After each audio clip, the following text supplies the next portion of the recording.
Polinator membutuhkan kita. Kita membutuhkan polinator.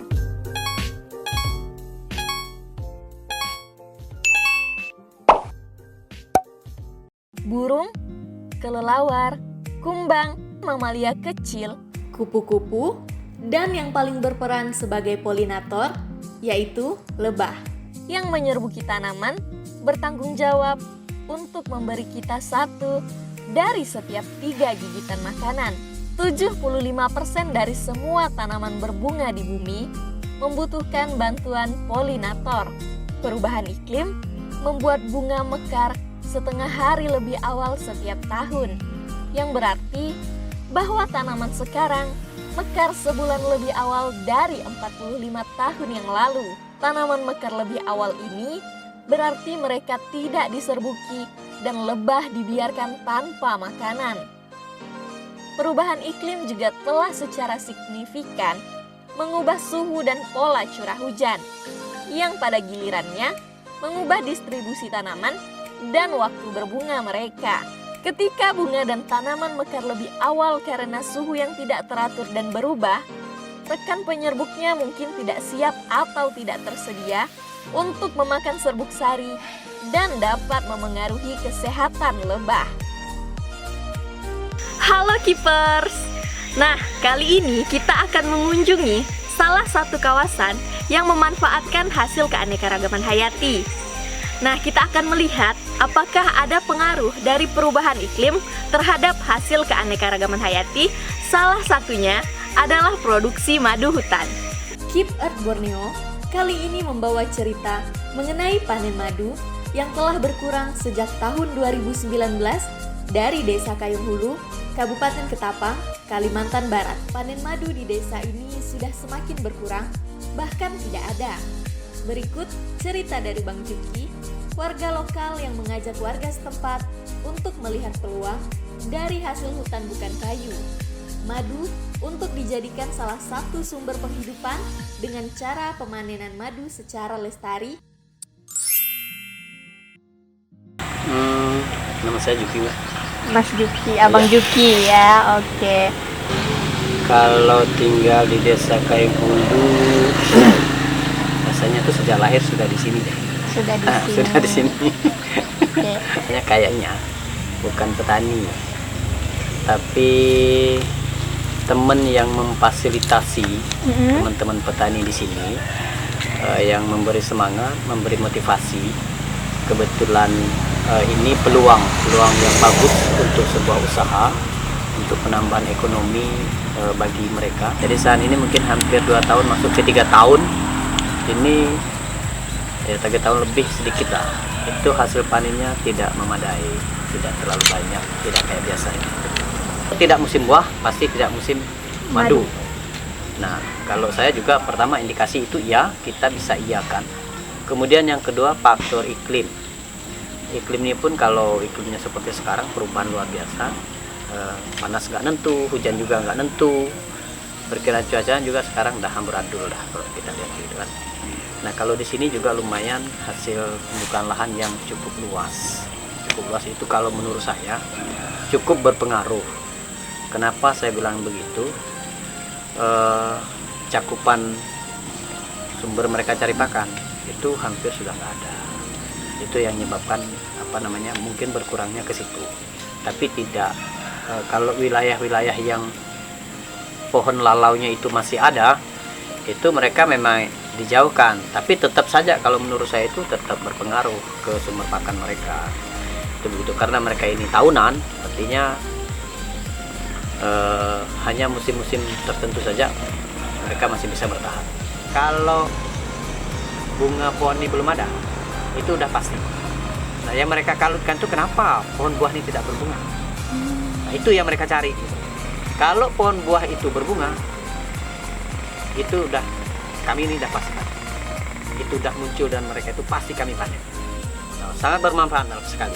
Kalau menurut saya lebah, kalau untuk lingkungan itu sangat-sangat bermanfaat sekali. Yang paling utama itu adalah penyerbukan. Nah kalau udah ke situ, saya rasa kalau hanya di angin saja penyerbukan buah, pohon, segala apa itu, tingkat keberhasilannya paling 30%.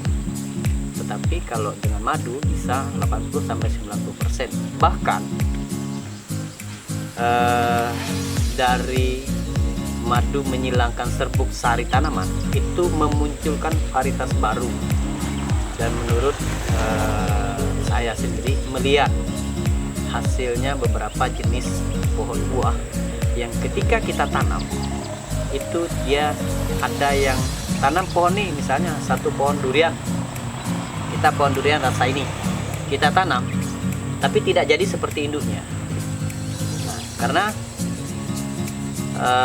yang bisa munculkan pohon baru ini itu adalah hanya dari persilangan lebah tadi, keningan tadi itu. Lebah itu bawanya terbang kemana-mana jauh begitu kan, nah sehingga ada penyerbukan baru. Orang mau manjat pohon lalau, tinggi pohon lalau ini, dia nyampe 100-an meter sampai 150 meter. Kita di bawah bakar api, dia tahu turun. Artinya dengan 100 meter di situ kita itu dari aroma saja, penciuman saja, tidak hanya cahaya, dia sudah tahu. Kuat sekali kalau itu. Kalau ada penyengat yang datang ke rumah main di cuci piring, saya pasti akan cari putar seputaran rumahnya. Pasti dia ada, dan itu pasti tidak bisa tidak. Dalam 200 sampai 300 meter itu ada dia, ada istilahnya komunitasnya dia itu, rombongan dia itu, sarangnya yang berhenti. Kadang kan ada penyengat juga yang pinjam lahan, kata orang sini itu dia hanya nginep 1 minggu atau nginep 1 bulan gitu. Nah sesudah sampai dia ada telurnya dia pindah gitu. Nah itu dia, artinya penciuman dia itu cukup kuat. Nah dan dia itu pindah, ada penyengat yang pindah itu karena dia mencium sumber pakan itu ada. Kalau pemanenan madu hutan, ini saya cerita sekarang untuk di kelompok tani Pemalau Desa Kayu Putih sudah jauh berubah, walaupun konteksnya itu mereka sudah jarang. Kalau dulu mereka panen, kalau waktu ini masih tetap malam. Nah mereka panen malam itu dulu proses panennya tidak mengenal panen lestari, tidak mengenal panen higienis, tidak mengenal panen bersih. Ya semua diambil.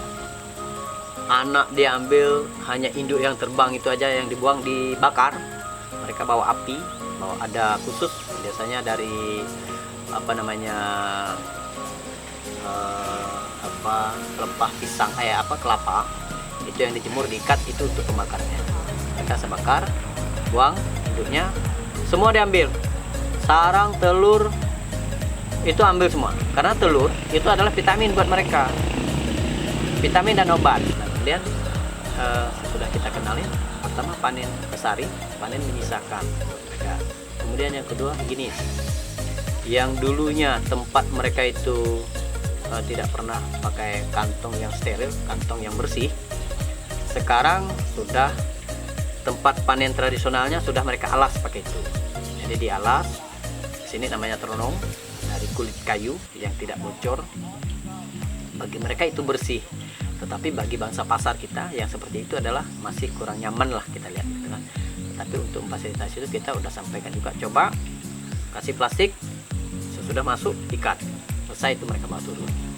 Tetapi sesudah dampingan kita sekarang, dengan kita mengenalkan dan merubahnya cukup lama, mungkin lebih dari 3 tahun lah merubah panen itu supaya panen menyisakan, panen lestari. Teman-teman sini juga sudah umum buat mereka itu. Kenalan mereka itu sebenarnya mereka sudah pernah melihat tapi kurang peka saja. Ketika madu ini dipanen burung elang panen tidak pernah habis kecuali berbuang. Nah mereka melihat elang panen itu pasti hanya separuh ditinggalkan. Nah itu alamnya mereka, sebenarnya mereka sudah tahu tapi nggak peka. Nah mereka tidak peka itu, tetap aja mereka ambil karena udah manjatnya susah kan. Nah ambil semua, bawa telur, sarang, semuanya angkut bawa pulang. Nah, jadi telur dimakan, madu dikonsumsi dan dijual. Panen lestari mereka lakukan, tetapi untuk panen yang kedua itu belum mereka lakukan karena berpikir ketika disisakan anak ini masih bisa tempat berpakan. Jadi untuk mereka panen nanti itu ada gitu loh. Jadi pikirannya tuh untuk makanan itu supaya mereka tetap hidup. Itu yang muncul di pikiran mereka. pengaruh perubahan